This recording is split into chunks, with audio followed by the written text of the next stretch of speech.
She asked for a space, but children are involved. Hi, everyone. I am Apollonia Ponti. I am your dating and relationship coach and your life coach and founder of ApolloniaPonti.com.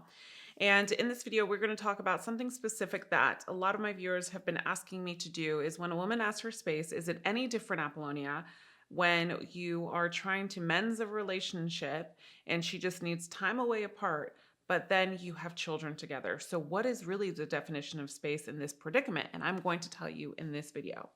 Now, one of the things that I want to bring a lot of clarity to in response to this is space is going to be different when you have children, obviously, because depending on the dynamic that you have in your relationship with your children, one of the biggest things is that should not change, right? So, for example, if you are someone that goes to the kids' baseball games every, let's say, Tuesdays and Thursdays, for example, then you should continue to do so unless this is stated that you shouldn't be doing this right now and actually having an agenda.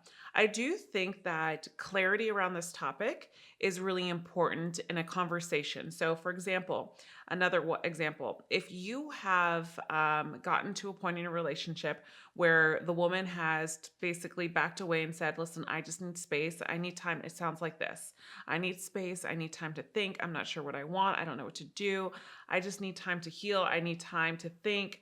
And I just don't know, basically. It's kind of like a response where it's so up in the air that it even leaves you confused at times, right?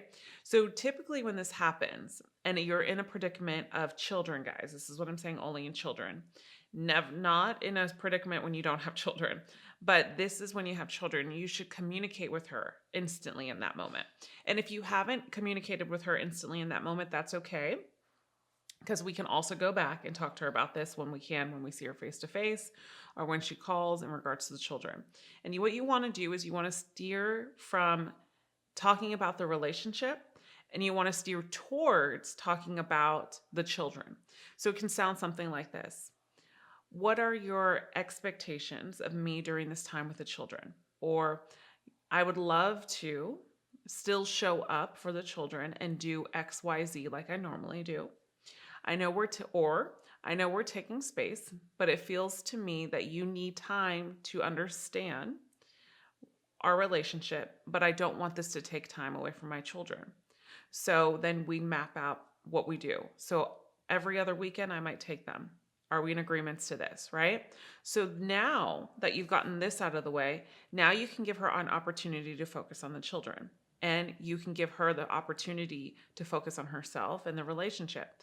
And part of taking space is not only reattracting your partner back by giving her the space and not trying to force this as I'm going to lose her if I don't give her attention. I got to get my way, and it becomes I and me, where we go into a fight or flight mode, what I call. And we don't do that. One of the biggest opportunities when you give a woman space is actually give her that space and challenge yourself to detach. Now, the only time I don't say detach fully is when she wants space because you were not emotionally available. It's actually opposite. You don't want to overcompensate, but you do want to show up in little ways if you weren't emotionally available in a relationship, meaning doing little things here and there for her that can help her out in her life. I ask you, because every situation is different. If you were someone that wasn't emotional available, I want you to ask yourself, what was it that she was not happy with?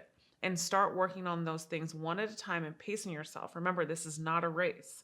And then secondly, if you're someone that was overbearing or she doesn't know what she wants and maybe you lost yourself in this relationship and you're trying to get your attraction back, the number one thing is to do in this predicament is to focus on the kids only, to live your best life, to really just focus on you and why maybe you had a codependency on this relationship or attachment in this relationship, and figure that out. Because a lot of times we're like, oh, I'm going to lose weight and I'm going to go to the gym and I'm going to do this. Great and all, because that is the first thing in the prefrontal cortex of our brain of what we inspires us, what connects with us, what alerts us. We see change and alerts women. But if we don't work on what's making us different inside, not holding our integrity or not putting ourselves first in situations, not being authentic, let's just say, then this is the time that we need to focus on the why. And the internal work is embedded in us. And once we do the internal work and switch around that embedding, heal the trauma, heal the relationships, heal the past, heal the negative beliefs, the limiting beliefs, the thoughts that you're not enough. Once we heal this, then everything else becomes magnetic. Remember, have you ever walked into a room before? And I want to remind you of this.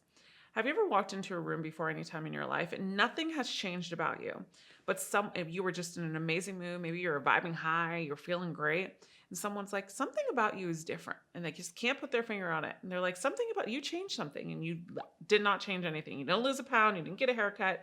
It's your energy. So that's what I'm talking about. Is typically when we change within, our outer world changes. It's out around us. So as a woman that has been in this predicament of space and seeing a partner try to come back to me, I've seen the predicament of a partner not doing the internal work and then the partner doing the work, and I saw an energy shift. So this is what's really important. This is what gives you substantial and also long-term results, especially if this is a relationship that you want long-term. So give her the space now. Only involve yourself within your kids, your relationship with the kids. And even if it's a relationship where they're not your biological kids, but you also have a big relationship with them, this is still the same thing, as long as she's in agreement towards this, obviously, if they're not your biological kids. And communication is going to be so important, but communication is going to be important only about the kids. And we don't communicate with her to get her attention and using the kids. That's the difference. So we're not like communicating every day with her just because we want to know what she's up to or who she's with and things like that. So we're using how are the kids doing and all this, and then trying to go around that to have a conversation with her.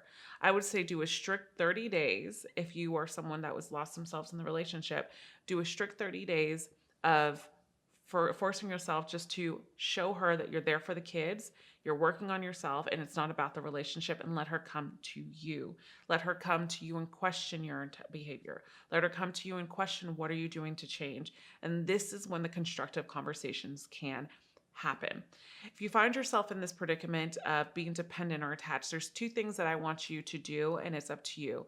I do have a product called Break Free of Codependency that actually helps with this stuff. If you feel like you were really codependent on your partner and you want to heal some things within you, if you're not feeling like you were enough, if you were feeling like you were attached, if you were feeling like there's maybe some trauma from parents, from relationships, from your past, I really would encourage you to download that product.